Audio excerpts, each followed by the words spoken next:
Ang mga tunog na matataas na level na nagdudulot ng masamang epekto sa buhay ng tao ay tinatawag na noise pollution.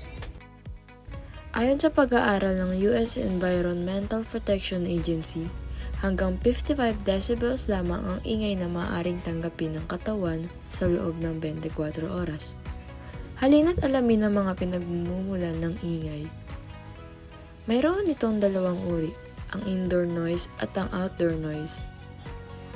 Ang indoor noise ay ang mga ingay na nanggagaling sa mga appliances at mga tools na katulad ng washing machine, vacuum, speakers, at mga power tools. Outdoor noise, marami ang pinanggagalingan ng outdoor noise. Halimbawa na lang nito ang mga social events, industrial, commercial, at transportation. Ano naman ba ang epekto nito sa ating kalusugan? Narito ang ilan sa mga posibleng maging dulot ng ingay. Una, pagkabingi. Pangalawa, sakit sa puso. Pangatlo, problema sa pagtulog. Pang-apat, pagka-stress. At panglima, kawalan ng konsentrasyon. Ngayon naman, ang tanong ay paano ba natin ito makokontrol?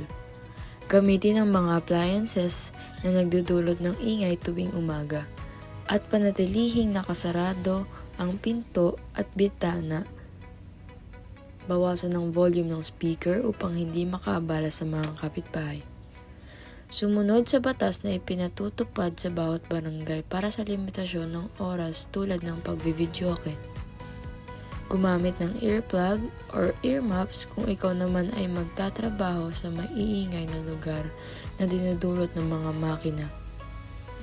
Ilan lamang ang mga ito sa halimbawa ng mga pinagmumulan at solusyon ng noise pollution.